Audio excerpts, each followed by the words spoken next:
You're listening to the Just Wins podcast, where we discuss winners, black bookers, and much more. Enjoy the show. Can he do it? Chautauqua, he's flying! Yes! There's history! But a champion becomes a legend! Makoni Deaver has won it! The pride of Australia is the greatest show on earth. This is podcast number 10 for Saturday, the 4th of July, 2020. I'm your host, Just Wins, as usual, and we've got Lee on board. How are you going, Lee? Good, mate. Good. How are you? Yeah, not bad. And Adam, who's usually on for down south, he is a late scratching. We don't have the late scratching siren. I was trying to search for something, but we'll get that next time. But he's passed on his tips and thoughts for this weekend and also from last weekend's results. So bear with us if we make a few mistakes. We're trying to do another man's job whilst doing this, so best of luck to us. We'll go to our Roughie Roulette comp first, and both Lee and my roughies were scratch, which were pretty disappointing. You always like to try and follow them. What did you have again, Lee? Heavenly Light, I think it's called. Yeah, that's the one.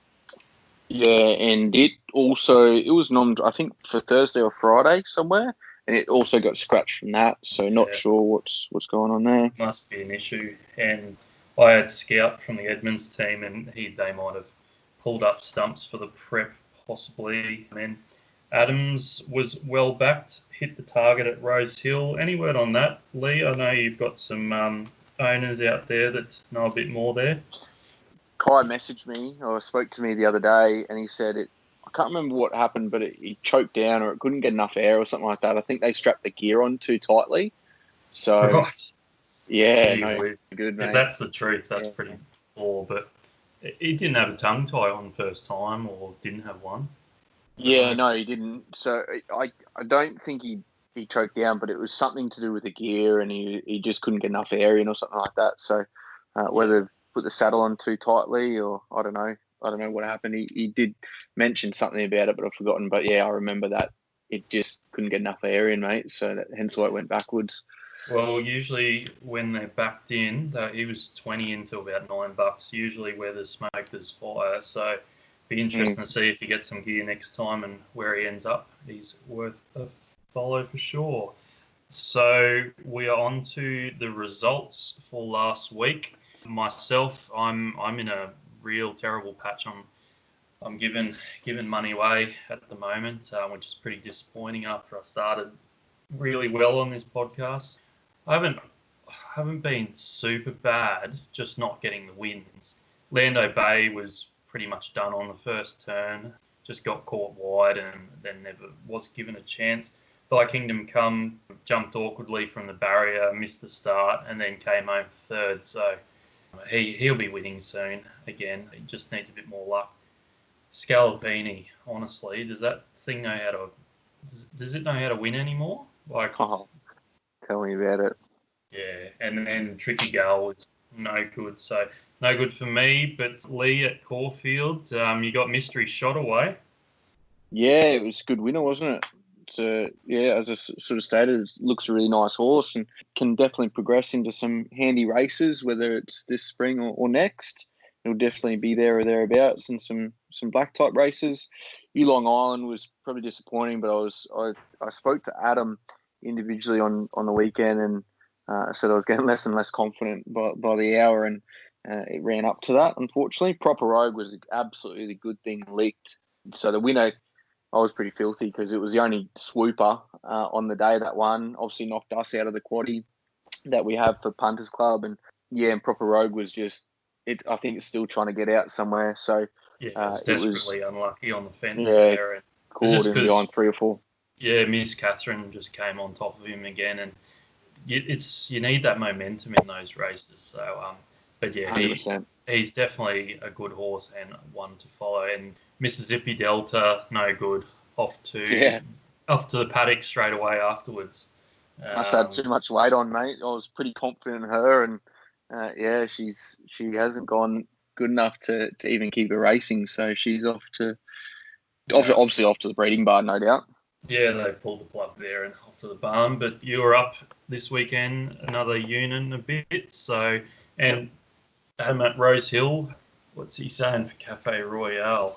He says soundly beaten in third, but a tough effort. Looking for her in a similar race with less speed, where she can go forward and race to her strength, which is her ability to keep kicking under pressure. Then we had Fulmina. Gee, that was a good win, and such a classy ride by Rachel King, who is very underrated when she's down in the weights there. And then Hit the Target we spoke about, and Crone at Doomben ran second. Big run again. Gee, they got it like Sunshine Coast. If they go there, it's a massive chance, I reckon, on that big track. 100%. So definitely one to follow, just beaten by a better one on the day, as Adam says in his notes. Just on Cafe Royale before you move on, mate. I don't know. I'm not sure if you sort of saw that early race, but it was really good. It looked like it was going to run last at the top of the straight because it was under the pump, and then it just come again the last 100 metres. So yeah, it's obviously pretty tough and likes to hit the line, get through the line. Obviously likes beating horses, and there was about 3 or 4 sort of lining up on the inside of it for third, fourth, and fifth, I think. And then yeah, it's come again. So I think it's definitely got a good couple of wins in it in future. Yeah, you never know, and always ability when they're that young to keep following through the grades. Things to follow. I really like my 60s groove in Sydney. Gee whiz, I want to watch that last 200 all day from its last race. It's off to the Grafton Cup. It'll be winning that with 61 kilos. Don't worry, just get on. Did you see any, Lee? No, I haven't got any for me, mate. Yep, and similar to Adam, but he did mention, and I know there's some good followers out there who picked on it also. Adam mentioned Luke Dittman in the riding ranks probably about 8 weeks ago, and he's just killing it to the point where he's got a group double at in Brisbane on the weekend. So if you followed him, you're in the money for sure. So that's our review of results and our ones to follow. Group 1 banter. We got no Group 1s. We got no group races this week. Can you believe it? There's plenty of listed races around Australia, but I thought instead of delving into those depths, we would put it out there on social media what our favourite racehorse of all time was. It's good to hear from a few people out on the socials. We've got Chris Matiki. Shout out, Chris. His favourite horse was his first horse ever, Princess Fane. Did it win a race, Lee? Yeah, mate. I think it won 3 or 4 or something like that. Not sure if he owned it at the time that it won. I know it definitely won for him once down in Kembla and Hawkesbury. I think it used to run. Don't know if it's still going around, but yeah.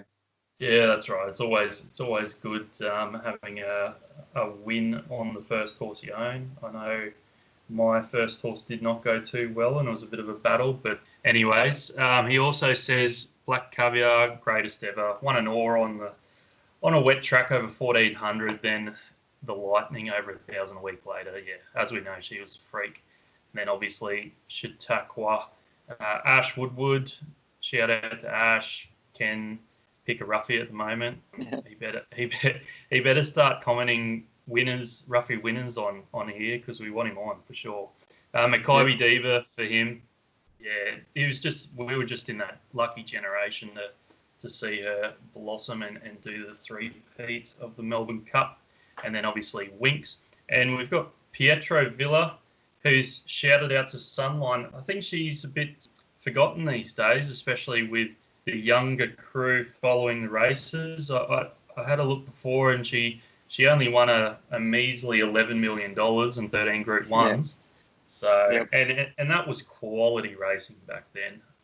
It was like, The Last Dance was obviously something a lot of people watched, and it was that same sort of era, wasn't it? With Sunline, Northerly, Octagonal, a bunch of these sort of horses, all at that 1,600 to 2,000 metre sort of distance range, and they were all just titans. They were just tough as they come, and They And just she'd used to lead him match out. race. She'd Yep. lead him out. Such a big mare to lead him out and just keep putting on him. It was great to see, especially at Moonee Valley there. For Adam, he's obviously sticking with Black Caviar, best horse he's seen in Australia and probably will ever see. I know our punters club, for those that follow out there, when we were a bit younger, we had our whole punters club tally on Black Caviar in the what was it in England?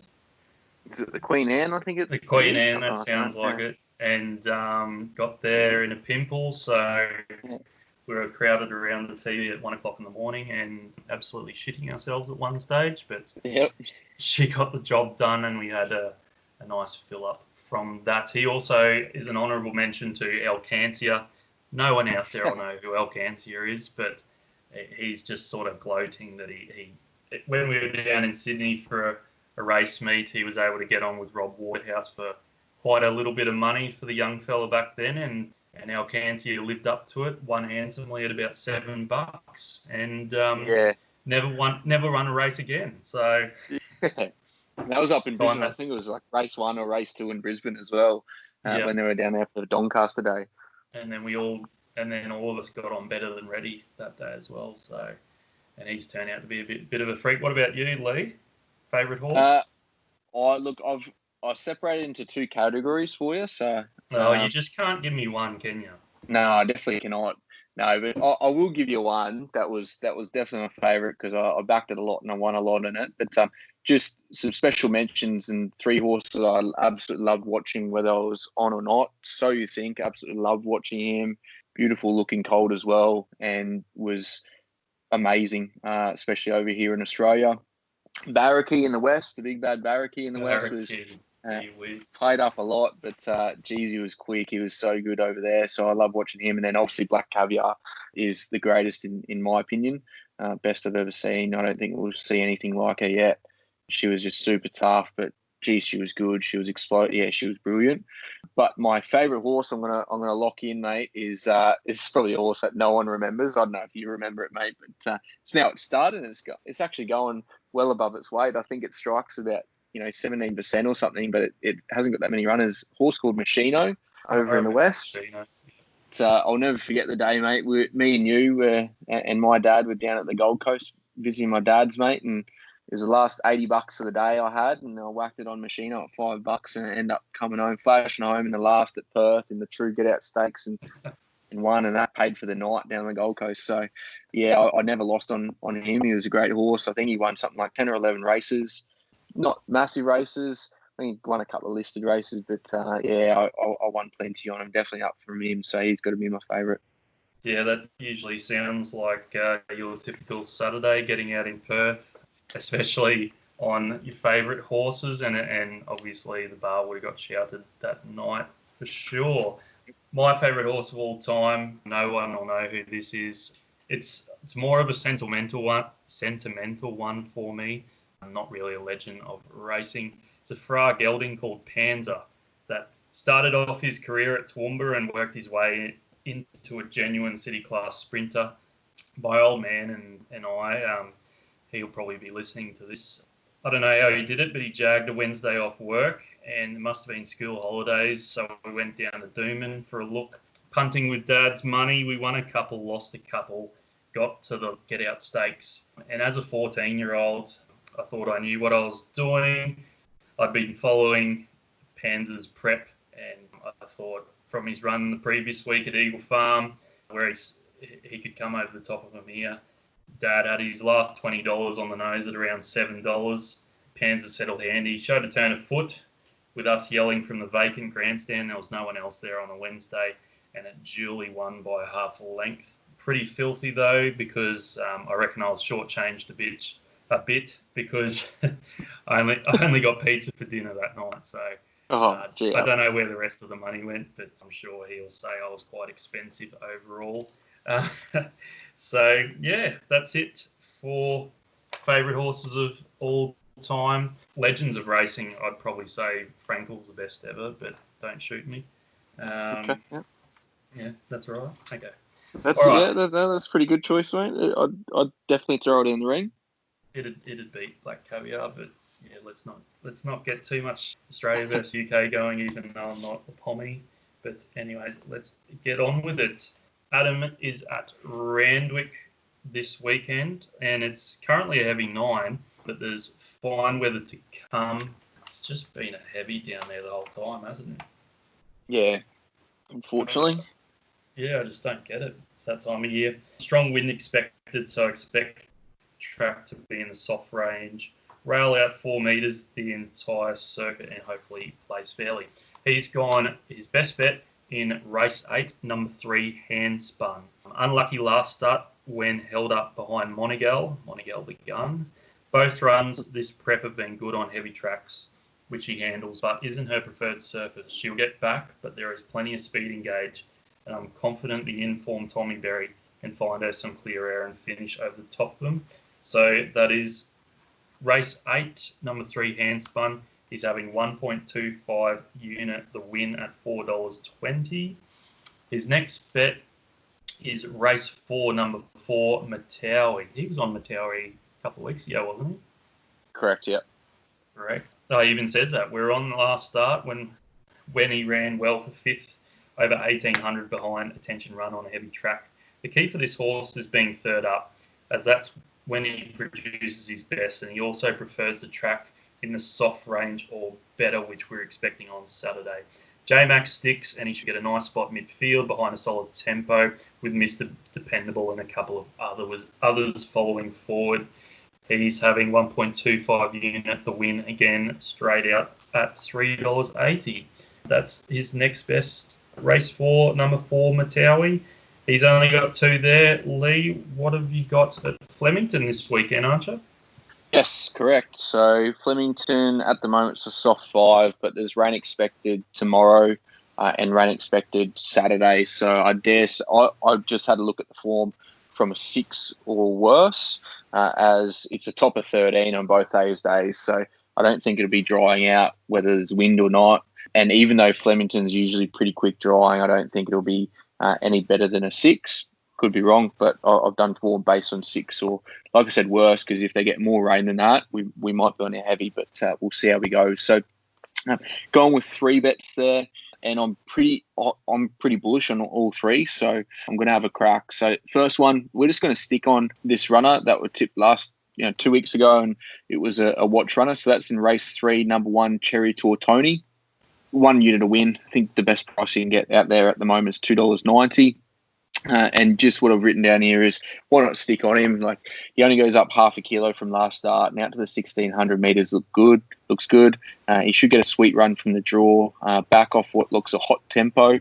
Soft track won't be a problem, and stable is absolutely flying at the moment. Paddy Payne's striking over 20% this year, so he is smashing it. And I think we can just keep on the gravy train with Cherry Tortoni at the moment. I'm just going to back it until it loses pretty much, and then I'll probably still keep backing it because I think it's a genuine winner. So let's kick the day off right in race 3. Yeah, that's race 3, Cherry Tortoni at $2.90 for 1 unit. Next one, race 5, number 3, Rich Charm. I want to have 1 by 1.5 units each way on him. $6.220 is the best price at the moment. So what a marvel he is. He's been brilliant in his career, and I think we've all been pretty happy to see him win whenever he wins. And I didn't think we'd see him again after he had some bone bruising in his fetlocks and then got a hock infection straight after that. So he was out for 70 weeks. But after the big absence, he came back this year in March in the Hariba at Mornington. He's pretty good in that. Held up the majority of the straight and then returned to form in a big way after a little spell of 9 weeks, with a flashing second behind Great again over the straight 6 2-back. And then he was never a hope 2 weeks ago in his last start when he drew inside. And then I just think poor decisions from Paddy Maloney on the back forced him to be back behind a wall of runners. He just sort of deviated from barrier 2 to get some cover and get to the good ground, but he just sort of lost his position and couldn't get out from there. And yeah, he just had no room to go and plenty to offer. So he's way more suited than this. We'll get the sting out, which is a positive for him, especially if he's had feet and fetlock problems and that sort of thing. He's won 3 from 9 with 4 minor placings on rain-affected going. He's back at the 1,200 metres, where he's 7 from 16 with 4 minor placings and drawn to be outside runners today in barrier 7, and he'll flash down the outside over the top, in my opinion. So if you can get a price out there for Udita Clark to cry, I think you should multi it up, because she's absolutely special to get an interview on the day, and she'll definitely show a bit of emotion. And I dare say, if Richo's in the studio, he'll throw out some chat about her as well. So that's race 5, number 3, Rich Charm. Yep, at $6 and $2.20 for 1 unit and 1.5 units each way, and the multi she'd be $1.01 to. Yeah, that's the exact price I got written down, mate. So. Yeah. So, I see High Stranger down the bottom there. I do, yep. And there's a couple in that race that we've tipped before. Snitchcraft, which got scratched 3 weeks ago, I think, or 2 weeks ago. Yeah, a High Stranger, Milwaukee. So, but anyway, Rich Charm will beat them. Rich Charm will beat them. All right, and the last one? Race 6, number 5, La Tigresa. I'm going to have the same on it, so 1 by 1.5 units each way. I think the best price around is $5 and $2.20 at the moment. I think she'll probably be a bit shorter than that, but we'll see what happens. So her last 2 starts on paper don't read great, 8th and 8th, but she was a forgive run on both occasions, being held up the entire straight, never getting crack at them with what looked like plenty to offer. They were keen on her last start as well, backing her in, and which tells me she's going pretty well. It looks like they've targeted this race, and she won't have the problems of previous starts, this time drawing much more better for her style of racing, and there should be some good speed on here as well. She gets out at 1,400, which is much more suitable, and she's a winner of 2 on wet tracks with another 3 placings, so she handles it better than dry ground. She's also won 3rd up in the past, and interestingly enough, she's only ever won as a favourite, and she's favourite on Saturday at the moment. So, albeit it is $5, but that reads pretty well. So, to make it 5 from 8 as a favourite, I'm pretty confident in that. And Ollie will also be keen to take some ground off Willow in the Jockey Premiership. He's sitting in the 2nd at the moment, and he definitely needs some winners with the Premiership drawing to a close soon. So, yeah, I think he'll be riding with everything he's got on the weekend and weekends to come. Yeah, you took the words right out of my mouth there. He'll be willing it over, because I think he's about 9 behind at the moment, which is a big task, but you never know. Yeah, 8 behind. So that is race 6, La Tigresa at 5 and $2.20 for 1 by 1.5 units each way. Thanks very much, Lee. On to Eagle Farm now. It's good 4 up here. The rail out 8 metres. No rain forecast, sunny skies as usual in the Sunshine State. There'll be no biases, hopefully, and it'll be all tempo related. There's a lot of southern horses coming up here for a run, and that's mainly due to there being the Magic Millions racehorse sale up here in a few weeks' time. So a lot of them will either be trying to get a bit of extra cash in the kitty or improve their resume. A lot of mares also for the broodmare sale. So it becomes a bit of a difficult task for the punters to tie all those form lines together, but we soldier on. I've only got 2 each way hopes on the card, and I'm going to start with race 3, Plenty, at $6 and $2.25. I'm just going to have it 1 unit each way. How good's this bloke going? And for our followers in the Vicious Racing Syndicate and owners, if you jump online, have a look at their Instagram. They're a good mob, and they're having a lot of fun with this guy. He's put 3 in a row together. Then last start was a complete forgive run at Eagle Farm behind Thy Kingdom Come, who was very unlucky for us last start after throwing away at the jump. Plenty was checked awfully at about the 200 metre mark, but steadied and got going again when it was all over. 3 weeks between runs here should top her off. There is a bit of tempo up front, which will suit the swoopers, so it gives him a real good chance. If he gets the breaks, he can finish over them again. So that's Plenty in race 3 for 1 unit each way. And then in race 7, I'm going with the Chris Waller train, Maddie Rocks. I think she might have just come into $6. I've got her at $7 and $2.35 for 1 unit each way. It's an impeccably bred filly, this, and I love it when Waller gives a horse 2 soft trials into a first up assignment. Latest trial was very good, doing it on her own esteem. She's got a great first up record, knocking off Agassi last prep, who has gone on with it since. Drawn barrier 1, should settle wherever she wants, most likely on the rail midfield, and let the hot tempo up front. Hopefully they'll give it up in the straight and she can find a way through. And if it is, that'll be a Jake Bayless double. So you heard it here first. So that is race 7, Matty Rocks for 1 unit each way. Let me go through the summary for everyone out there at home, writing it down. Got Adam at Randwick, race 8, Handspun, $4.20. Race 4, Matawi, $3.80. Lee at Flemington, we've got race 3, Cherry Tortoni again for $2.90. Race 5, Rich Charm, $6 and $2.20. And race 6, La Tigeressa at $5 and $2.20. And at Eagle Farm, for me, it's race 3, Plenty, $6 and $2.25.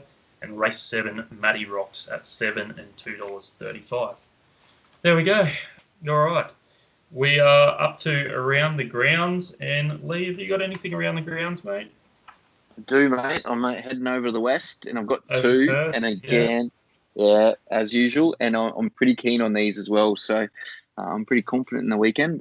Anyway, we'll see if that comes back to bite me in the butt. But the first one, yep, come on. All right. First one is in race 2, number 11. She's God to You. I think she's a bit of overs here. It's $10 and $2.80, the best price I could find around. And I'm going to have a unit each way on that. She looks to have some serious ability. So in her last trial and first race start, she's shown some very impressive acceleration. First up, she sat back on the rail and charged late out wide to sneak third. The winner on that occasion sat second.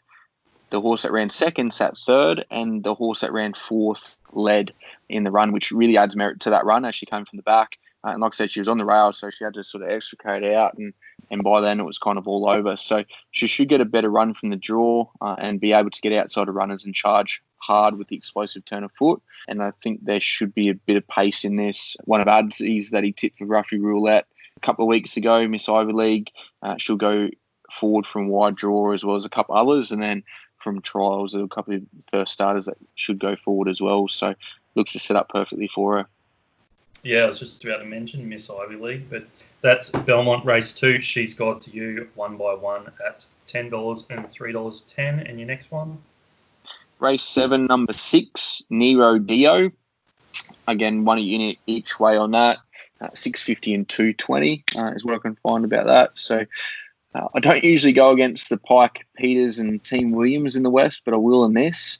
Don't look into his last start too much where he disappointed his favourite, sat back in that, and the winner led and dominated. It was also on wet ground. I think it was soft 6, which is not preferred, and that shouldn't be the case on Saturday, as I think it's a soft 5 at the moment, but there's no rain expected, so it should be on a 5 or a 4.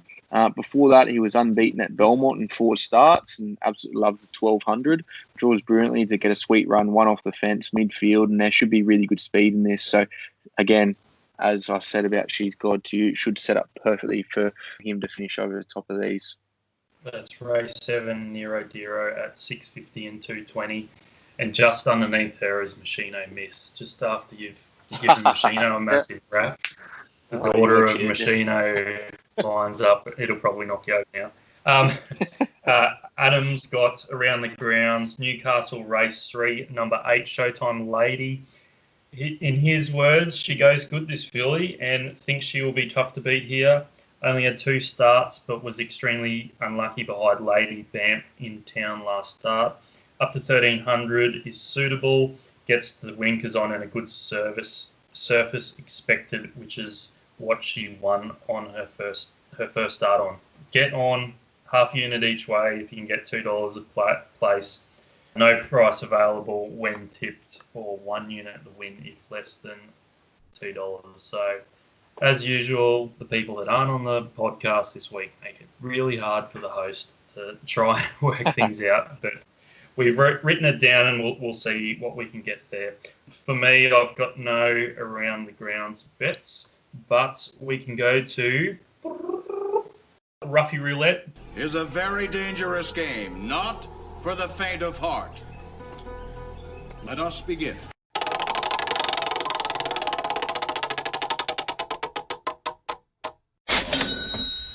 How good was the jingle last week, mate? Yeah. I worked tirelessly around the clock to obviously sort that out, mate. Not sure if in class as a jingle, but anyway, Steven Spielberg or Some sort of intro, we'll call it. Yeah, mate. I'm sure Hollywood will be calling for me soon, mate, to sort them out with some editing and some sound work and stuff like that. So that's it. And we're both busting to give out a roughie this week, as both of ours were scratched. But I'll start with Adams first, and he's sticking to Randwick Race 1, number 10. Apparently, I tipped this 2-year-old last start. I'm hopeless with remembering things, so I don't recall this.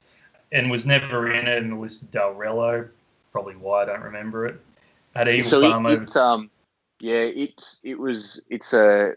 I think it's Peter and Paul Snowden, but it came up from Sydney and it sweated up. That's right. $7 out of 14 or something like that. Yeah. Yeah, that's right. Well, it's $34 here on a rock hard surface back in Sydney. It has to take on some older horses, but gets weight relief up to the 1300 also. He's look for him late.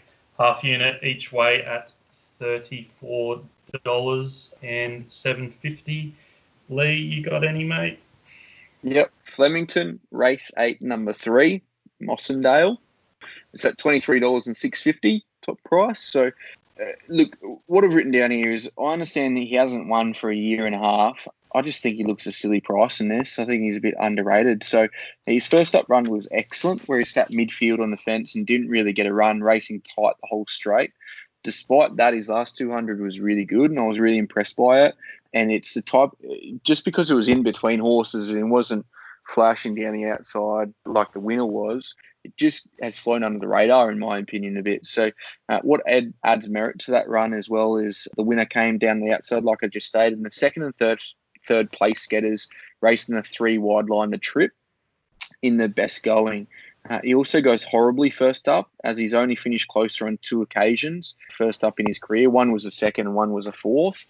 And on that occasion, he finished 5th. So the rider was also fined for not riding him out late. So I think there's plenty in that run. This looks much better for him. He's 4 from 6 second up, so absolutely loves it second up. He's won 7 from 19 with 5 minor placings in the wet. Darman goes good on him with 4 previous wins, and he was the rider that got fined last start, so we won't be doing that again. 1,600 metres is definitely a tick, and the draw is perfect for him to sit just behind the pace. I'm predicting probably anywhere from 4th to 6th, maybe 5th to 6th would be perfect. And it looks like a good tempo in this. So it was about 3 or 4 that like to go forward and roll along. And I think, he can just sit in behind them and finish off 2 strong late. That's Mossendale coming back in the form at Flemington race 8, 23 and 6.50. I'm sticking to Eagle Farm race 4, Drummer $23 and $6 the place. I think it's a reasonably open race, this. Not a lot of early tempo on paper. And even though Drummer sat last the previous run, fresh, I think they will use barrier 2 and work toward the front half, somewhere on the rail, maybe a couple of pairs back. She's been tried over 2,200 last prep. So first up run over 13.50 was encouraging. Sat last, as I said, and the leader, Shijin, kicked clear to win. Shijin subsequently won again. And Drummer was made to take off early that day on the tight Dooman circuit from last and kept battling in the straight without threatening, only beaten 4 lengths. Senior jocks in Spinks on, who's only got 2 rides for the day, and this is his best chance. So that is Drummer in race 4. Just to run down, we've got Adam in Sydney, race 1, concealed at $34 and $7.50. We've got Lee in Flemington, race 8, Mossendale at $23 and $6.50. And my tip in at Eagle Farm. Race 4 is Drum and Dwar at $23 and $6 a place. And we'll be having our $10 bet on those for the place multi, currently at 292 to 1. So that'll be a handy collect if that gets up. And it's we really want to see some more people get on this Roughie Roulette competition. We haven't had anyone pick the winner yet, but I'm sure that'll come with more people on board. There's definitely some good punters out there that listen to us, and I'm sure they will let their mates know about the podcast, get them onto it, and have a crack also, because they can come on the week after, and they can tell us about their roughie, and if that gets up, they will get their 1/3 share or 1/4 share of the winning price. Anything to add to that, Lee? No, yeah, I think that's a really good point, mate. We probably made the mistake of not making it super clear as to what the prize is, but yeah, you'll get a portion of the multi if it gets up, if you are on the podcast and you make your way into the Roughie Roulette table. So make sure you're getting your selections in, because if one of these gets up, 292 to 1, that's a pretty good collect for us for a little $10 multi. So definitely get them in. It's free to enter, so why not? Just pick something out, and you never know your luck. Yep, and I guess we can just keep going on about that with a bit of a wrap up here. Jump on adjustwins.com.au, jump on those banners, get on the player. As we said, we use them every week for the quaddies. You can call them up. They're very approachable. Ask them for, I don't know, whatever you want. They'll try and get you something. And there's plenty of promos there that you probably don't even know about. But yeah, jump on there definitely, or DM Just Wins, and we'll send you the link. Thanks very much, mate, for coming on. It's always difficult with just the two of us and trying to do it all, but we got through it, and best of luck on the weekend. You too, mate. Thanks to the listeners, and have a good weekend as well.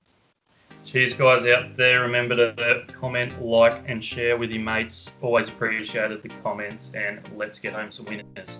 Cheers. Thanks for listening. Don't forget to like, share, and get involved in the comments. Best of luck and happy punting. Can he do it? Chautauqua, he's flying. Yes, there's history. But a champion becomes a legend. The Cody has won it. The pride of Australia is the greatest show on earth.